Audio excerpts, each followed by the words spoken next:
Soyez les bienvenus, on se retrouve aujourd'hui pour une vidéo consacrée à Black Phone, film américain de 2021 réalisé par Scott Derrickson.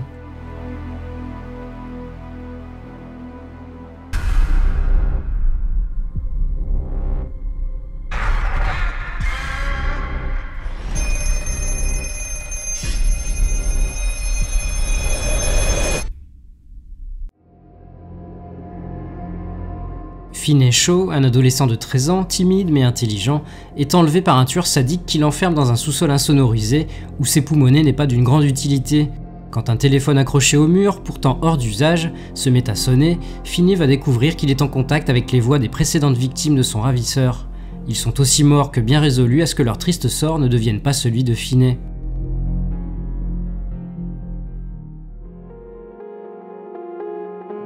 Sorti en salle le 22 juin, Black Phone est donc le nouveau long métrage de Scott Derrickson, réalisateur plutôt orienté cinéma horrifique, puisqu'on lui doit notamment Hellraiser 5, Inferno, loin d'être le pire volet de la saga, mais franchement dispensable, sorti en 2000, L'exorcisme d'Emily Rose en 2005, Sinister en 2012, sans doute son meilleur film, et Délivre-nous du mal en 2014. Son dernier fait d'armes remonte à 2016 avec Doctor Strange, incursion dans le monde merveilleux de Marvel, mais dont il laissera tomber la réalisation de la suite pour cause de différends artistiques, le projet ayant été repris par Sam Raimi.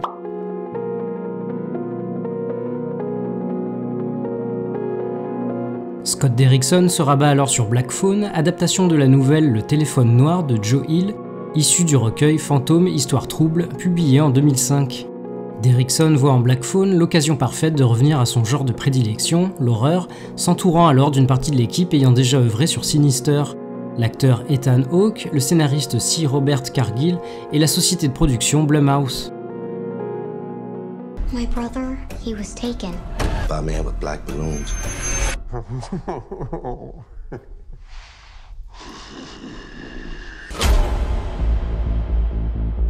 Si Scott Derrickson a choisi l'adaptation de Black Phone comme nouveau long métrage, c'est en partie par volonté de raconter quelque chose de plus intime, s'inspirant directement de son histoire personnelle. Ayant lui-même vécu dans un quartier difficile à la fin des années 70, il a trouvé dans la nouvelle un certain écho à sa propre adolescence. Violence domestique, harcèlement scolaire, bagarre, avec en toile de fond des tueurs en série de plus en plus médiatisés, Scott Derrickson restitue le climat de peur qu'il a connu étant jeune. Combinant ses souvenirs aux récits d'enlèvement et de meurtres d'enfants imaginés par Joe Hill, il dresse ainsi le portrait assez peu reluisant d'une Amérique malade.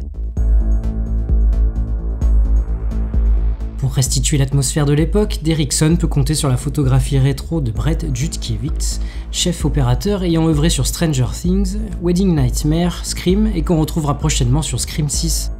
Le réalisateur a également recours, comme il avait déjà pu le faire sur Sinister, à l'usage du Super 8, ici utilisé lors des séquences de rêve de la sœur de Finney, Gwen, cette dernière semblant posséder un don surnaturel.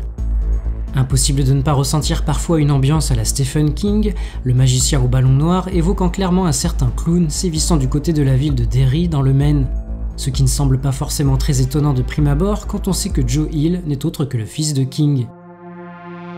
Si le tueur en série John Wayne Gacy, surnommé le clown tueur, est souvent cité à tort comme ayant inspiré le personnage de Pennywise, Joe Hill en parle par contre clairement comme étant en grande partie à l'origine de la création de l'antagoniste de Black Phone, l'attrapeur. Alors que Derrickson l'imaginait dès le départ dans le rôle, principalement pour sa voix, Ethan Hawke apporte au personnage, sans trop en faire, une présence physique source de malaise. Malaise appuyé par les différents masques qu'il arbore, imaginés par le célèbre Tom Savini et Jason Baker, certains masques rappellent d'ailleurs ceux utilisés à une certaine époque par les membres du groupe Ghost pour préserver leur anonymat. Attraction principale du film, l'antagoniste de Black Phone aurait néanmoins eu besoin d'une scène vraiment mémorable pour se faire une place de choix dans le classement des grands méchants du cinéma. Plus globalement, le film ne révolutionne pas le genre. D'ailleurs, de quel genre parlons-nous? Car si Black Phone contient quelques visions horrifiques et tente sporadiquement de faire sursauter le spectateur à coups de jumpscares, l'ambiance est plus à la noirceur du monde dépeint qu'à de l'épouvante servie en guise de divertissement. Si la bande-annonce donnait envie de découvrir cette histoire d'enlèvement tout en suscitant la crainte d'un concept étalé sur 1h30, je dois avouer que le film m'a agréablement surpris. Que ce soit par la relation du père avec ses enfants, moins manichéenne qu'on pouvait le supposer, la relation indéfectible entre Finney et sa sœur, unis pour se protéger d'un monde impitoyable, L'interprétation de Finney, justement, par le jeune Mason Thames, la plupart du temps impassible car son personnage est habitué à encaisser les coups, mais qui, dans les rares instants où le désespoir le gagne, sait toucher le spectateur. Enfin, l'utilisation plutôt maligne des précédentes victimes de l'attrapeur pour amener Finney à l'ultime confrontation.